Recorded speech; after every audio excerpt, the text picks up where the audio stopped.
الحمد لله والصلاة والسلام على سيدنا محمد وعلى آله وأصحابه أجمعين. أما بعد،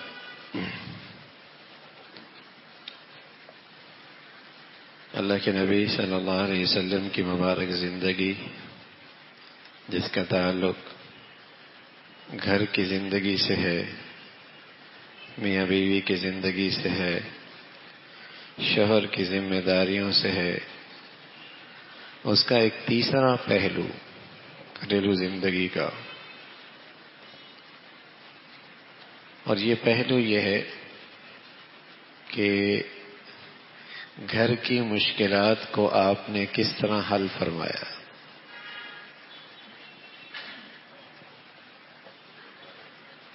کوئی گھر بھی مشکلات سے خالی نہیں۔ نبوت کے گھرانے میں بھی مشکلات آئی، اور شاید اس میں بڑی حکمت تھی کہ امت کو رہنمائی مل جائے کہ گھر کی مشکلات سے نکلنے کا ان کا حل کا کیا طریقہ ہے۔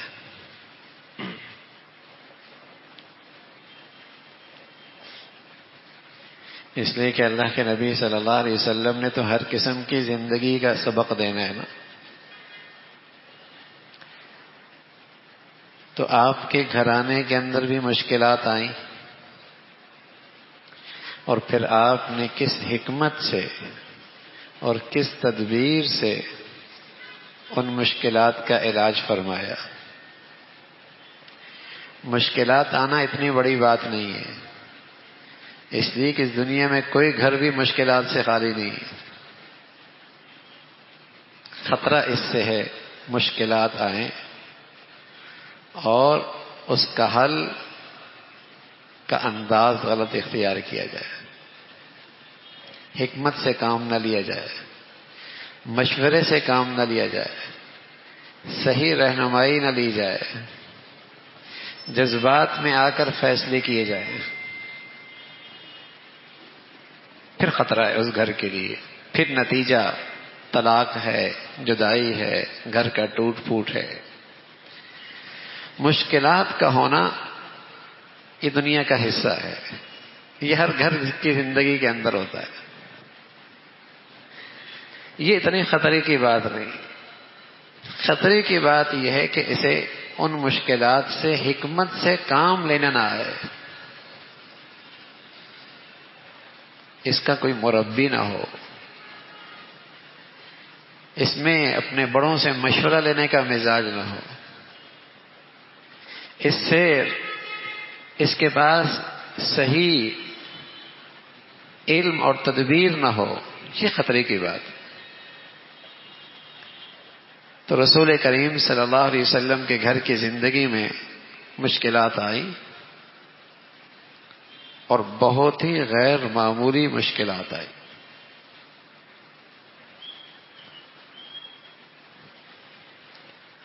اور ایسی مشکل ہے کہ میری اور آپ کی روحانی اماں حضرت عائشہ رضی اللہ تعالیٰ عنہا، ان پر مصائب کے پہاڑ ٹوٹ پڑے۔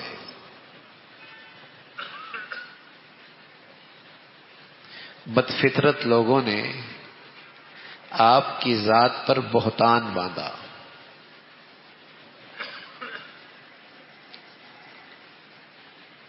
کتنی بڑی آزمائش، اور اس گھرانے کے لیے کتنا بڑا امتحان اور کتنی بڑی مشکل۔ اللہ کے نبی صلی اللہ علیہ وسلم نے اس بہتان کے بارے میں جب سنا تو فوری کوئی فیصلہ نہیں فرمایا، 1 مہینہ لگا دیا، 1 مہینہ، اور کھل کر حضرت عائشہ سے بھی پورے مہینے بات نہیں کی۔ تحقیق کی، معلومات لی، گھر کی خادمہ سے پوچھا، گھر کے لوگوں سے، حضرت اسامہ سے پوچھا، حضرت علی سے پوچھا، حضرت زینب جو آپ کے اہلیہ ہیں ان سے پوچھا، حضرت عائشہ کے سامنے کوئی بات نہیں کھولی اب تک۔ کچھ رویہ ایسا اختیار ضرور کیا کہ جس سے حضرت عائشہ کو احساس ہو جائے کہ اگر ان کو غلطی ہو گئی تو معذرت کر لیں.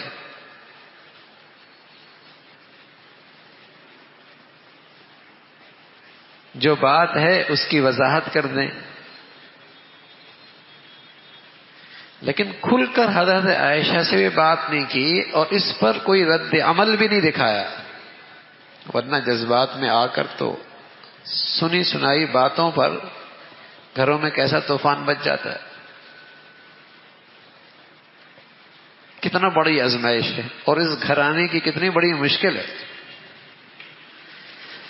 خود حضرت عائشہ رضی اللہ تعالیٰ عنہا اس واقعے کی تفصیل بتاتی ہیں کہ ایک موقع پہ رسول کریم صلی اللہ علیہ وسلم سفر میں تشریف لے جانے لگے تو عورتوں کے درمیان قرعہ ڈالا جاتا تھا کون ساتھ جائے گا، تو قرعہ میرے نام پہ آیا.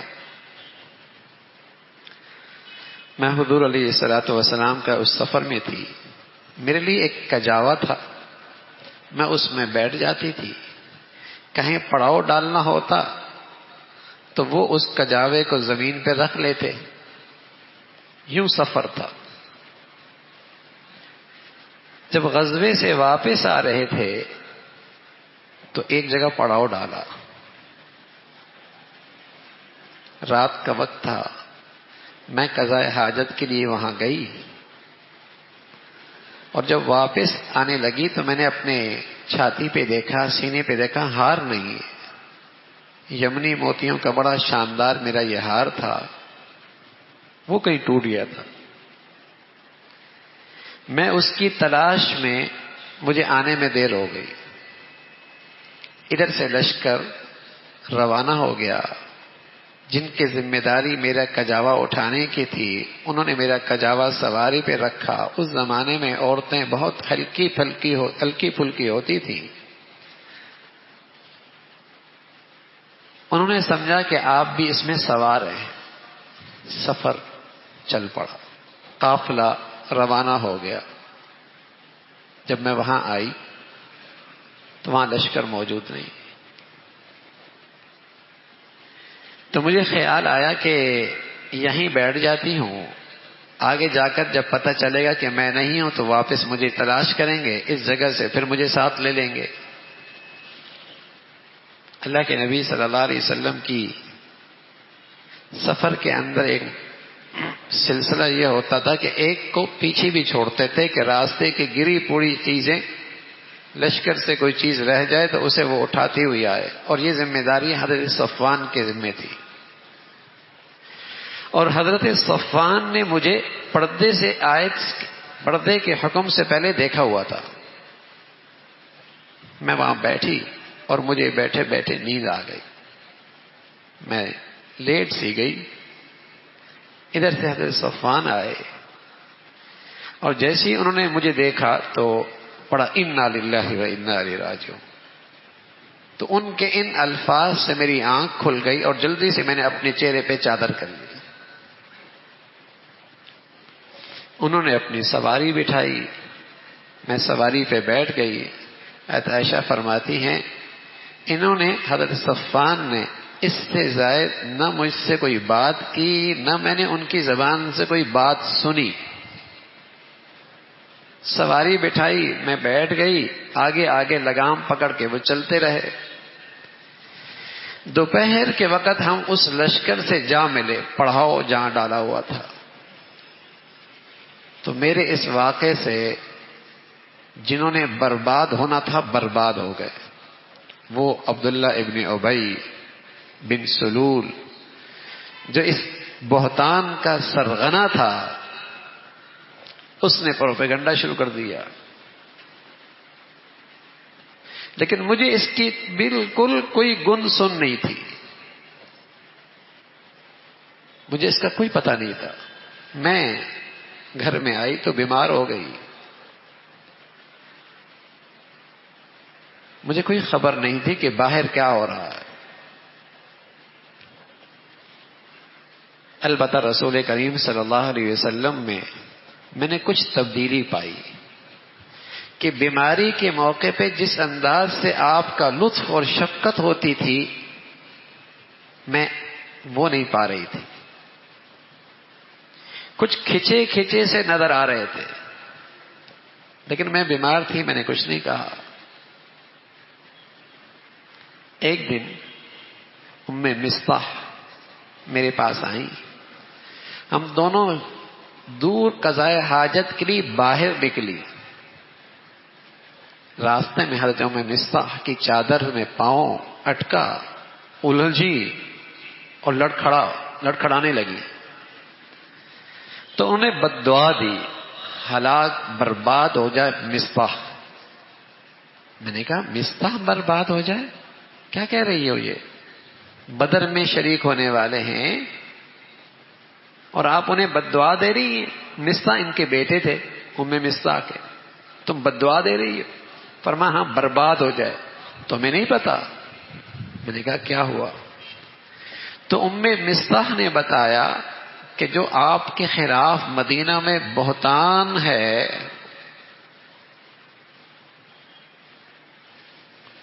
اس بہتان میں میرا بیٹا بھی متاثر ہو گیا ہے. تو مجھے ساری جب حقیقت میرے سامنے کھلی، جو تقریباً 1 مہینہ ہو گیا تھا، مجھے پتہ ہی نہیں تھا، تو میری بیماری میں اور اضافہ ہو گیا. اس دن اللہ کے نبی صلی اللہ علیہ وسلم جب گھر تشریف لائے تو میں نے اجازت چاہی کہ مجھے اجازت ہو تو میں اپنے اماں ابا کے گھر چلی جاؤں. اللہ کے نبی صلی اللہ علیہ وسلم نے اجازت دے دی. جب میں اماں ابا کے گھر گئی تو وہاں بھی وہی غم کی فضا، رونا دھونا. میں نے اپنی والدہ سے ذکر کیا تو والدہ نے مجھے حوصلہ دیا کہ بیٹی حوصلہ رکھو، جہاں سوکھنے ہوتی ہیں وہاں تو ایسا ہوتا ہے. پھر تم اپنی شوہر کی محبوب تمہارا شوہر تم سے محبت ہی بہت کرتا ہے، یہ چیزیں ہوتی رہتی ہیں. لیکن میں رات بھر روتی رہی، نہ مجھے نیند آ رہی، نہ میرے آنسو رک رہے. یہی میری کیفیت تھی. تو اسی رونے رونے میں میرے رات دن گزر رہے. مہینہ ہونے کو ہے. اب بتائیے اس گھرانے میں یہ کتنی بڑی آزمائش ہے، کتنا بڑا امتحان ہے. اور ہیں کون؟ رسول کریم صلی اللہ علیہ وسلم. اللہ کریم چاہتے تو اسی لمحے وحی کے ذریعے اپنے پیغمبر کو آگاہ کر دیتے، لیکن امت کو آپ کی زندگی سے سبق لینا تھا کہ آپ نے ان حالات میں کیا کیا، کیسے صبر کیا، کیسے تحمل سے کام لیا، کیسی تحقیق کی، اپنے گھر والوں کے ساتھ کیسا برتاؤ کیا. اور اتنی بڑی آزمائش سبق دیا. یہ صرف گناہگاروں پہ نہیں آتا، نافرمانوں پہ نہیں آتی، یہ اللہ کے پیاروں پر بھی ایسے آزمائش آتی ہے.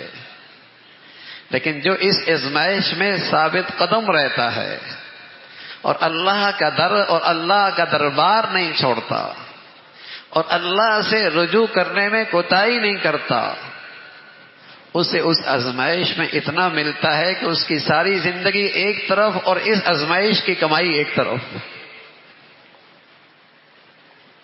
بس اوقات اللہ اس امتحان میں اور آزمائش میں اپنے پیاروں کو اتنا دیتا ہے، اتنی بڑی بزرگی ملتی ہے بس اوقات آزمائش کی گھڑی میں، امتحان کے اس گھاٹی میں، کہ کوئی عبادت اس کو اس سطح تک نہیں پہنچا سکتی. اور کچھ حضرت عائشہ رضی اللہ تعالیٰ عنہ کو بھی ایسا ہی مرتبہ اور ایسی شان نرالی ملی اس آزمائش سے. سبحان اللہ. فرمایا اللہ کے نبی صلی اللہ علیہ وسلم ایک دن گھر میں تشریف لائے، میرے ابا اماں ہیں گھر پہ، اور میرا حال مصلی پہ بیٹھی ہوں، رو رہی ہوں اپنے اللہ کی طرف، اپنے اللہ ہی کی طرف کہہ رہا ہوں انما اشکو بثی وحزنی الی اللہ. میں اپنا غم مولا تیرے سامنے پیش کر سکتی، اور کسی کو میرا کیا پتا. ادھر اللہ کے نبی صلی اللہ علیہ وسلم تشریف لائے تو آپ پر وہ ایک کیفیت طاری ہو گئی جو وحی کے وقت ہوتی تھی. آپ کے ماتھے پہ چھوٹے چھوٹے پسینے کے قطرے، وہ ایک کیفیت آپ پہ آ گئی. میری اماں، میرے ابا انسان ہیں، گھبراہٹ تھی، کیا فیصلہ آتا ہے. میں مطمئن تھی کہ رابطہ ہو گیا ہے، لائن مل گئی ہے، رابطہ ہو گیا ہے، لائن مل گئی ہے. کوئی میرے معاملہ اس کے بارے میں کوئی رہنما ہدایت مل جائے گی. میں مطمئن تھی. ابا اماں گھبرا رہے تھے. جیسی وہ وحی کا سلسلہ ختم ہوا تو رسول کریم صلی اللہ علیہ وسلم نے فرمایا، عائشہ خوشخبری لو، اللہ نے 7 آسمان سے اوپر سے تمہاری برات کا اعلان کر دیا، تمہاری پاک دامنی کا اعلان کر دیا، تمہاری پاکیزگی عفت کا اعلان کر دیا. تو میری اماں مجھ سے کہنے لگی، عائشہ شکریہ ادا کرو. تو میں ناز میں آ کر کہنے لگی، ان کے گھر سے تو میں رو کے آئی تھی، اس ذات کا شکریہ ادا کروں گی جس ذات نے میرا فیصلہ کر دیا. ناز میں کہنے کا مطلب یہ کہ دل میں محبت میں کمی نہیں، دل میں عظمت احترام کی کمی نہیں. زبان کے یہ الفاظ تھے. حضرت عائشہ فرمانے لگی، میرا خیال یہ تھا کہ اللہ نے اپنے پیغمبر کو میری طہارت کی خبر دے دی ہوگی، لیکن مجھے کیا پتا تھا کہ اللہ نے میری پاکیزگی اور طہارت کے لیے قرآن کی کئی ساری آیتیں اتار دی، اور قیامت تک مسلمان میری پاکیزگی اور طہارت کو قرآن کے ذریعے میری یہ پاکیزگی پڑھتے رہیں گے، طہارت پڑھتے رہیں گے. اس لیے امام نووی رحمۃ اللہ علیہ بہت بڑے محدث ہیں، فرمایا کرتے تھے، قرآن کی ان آیات کے بعد بھی کوئی بد نصیب اور بدقسمت آدمی حضرت عائشہ کی پاک دامنی اور پاکیزگی کا قائل نہیں تو وہ کافر تو ہو سکتا ہے، مسلمان نہیں ہو سکتا. وہ کافر تو ہو سکتا ہے، مسلمان نہیں ہو سکتا. کہ اللہ رب العزت نے ہمیشہ کے لیے، قیامت تک کے لیے آپ کی پاکیزگی کا اعلان اپنے کلام میں محفوظ کر دیا. عائشہ پاکیزہ ہے، اور بڑے خوبصورت انداز میں بھی کہہ دیا. فرمایا پاکیزگی دیکھنی عائشہ کی تو پاکیزگی دیکھ لو عائشہ کے شوہر کی. اس لیے کہ پاکیزہ مردوں کے لیے پاکیزہ عورتیں ہوا کرتی ہیں، پاکیزہ عورتوں کے لیے پاکیزہ مرد ہوا کرتے ہیں. کئی ساری آیتیں آیت عائشہ رضی اللہ عنہ پاک دامنی پہ اللہ نے اتار دی ہے. تو یہ اس گھرانے کی بہت بڑی آزمائش تھی، لیکن صبر، تحمل، اللہ کی طرف رجوع اور کوئی ایسی بات شوہر کی طرف سے نہیں آئی، بد زبانی، بد کلامی، بہتان، تہمات، بدگمانی، کچھ نہیں. کوئی دن ہوتا ہے، ہفتے ہوتے ہیں، 2 ہفتے ہوتے ہیں، مہینہ، سبحان اللہ. تو کس انداز سے اتنی بڑی آزمائش سے نکلے، اللہ کی طرف رجوع کیا. حضرت علی سے پوچھا، حضرت عمر سے بھی پوچھا. حضرت علی کا یا رسول اللہ آپ کے لیے عورتوں کی کیا کمی؟ حضرت زینب سے پوچھا، کیا اللہ کے نبی میں نے اس کے اندر سوائے اچھائی کے اور کچھ نہیں دیکھا. حضرت عمر کہنے لگے یا رسول اللہ انتظار کیجیے، بتائیے آپ کے لیے عائشہ کا انتخاب کس نے کیا؟ کہا اللہ نے کیا ہے. فرمایا پھر اسی کا انتظار کیجیے، وہ انتخاب غلط نہیں ہو سکتا. انتظار کیجیے. تو آپ نے اس انداز سے مشاورت کی، اللہ کی طرف رجوع کیا، اور پھر اللہ نے اس آزمائش سے اتنا بڑا انعام دیا، اتنا بڑا مقام دیا، اتنی بڑی عزت بخشی حضرت عائشہ رضی اللہ عنہا کو.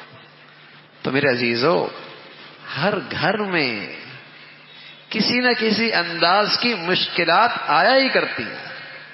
ہر گھر کی مشکلات کی نوعیت مختلف ہوتی ہے لیکن آتی ہیں. ان کی نوعیتیں مختلف ہوتی ہیں لیکن آتی ہیں. تو مشکلات آنا اتنے خطرے کی بات نہیں. خطرے کی بات کیا ہے؟ حکمت سے کام نہ لے، تدبیر سے کام نہ لے، اللہ کی طرف رجوع نہ کرے، صبر اور تحمل سے کام لے، اہل مشورے سے مشورہ نہ لے، صحیح لوگوں سے رہنمائی نہ لے، جذبات میں آ جائے، غصے میں آ جائے، انا میں آ جائے، نفسانیت میں آ جائے، غرور اور تکبر کے فیصلے ہوں، یہ بربادی، اس میں ہلاکت ہے. تو رسول کریم صلی اللہ علیہ وسلم نے اس آزمائش کے موقع پہ اس انداز سے اپنے گھرانے کا تحفظ فرمایا اور اس آزمائش کی گھڑی میں خوب کمائی کی، اس امتحان میں خوب انعام پایا اور خوب اللہ کے ہاں سے اللہ کی رضا حاصل کی. تو اللہ رب العزت بھائی اس انداز سے ہمیں اپنے نبی سے اور اپنے نبی کی زندگی سے صحیح رہنمائی کی توفیق نصیب فرمائے.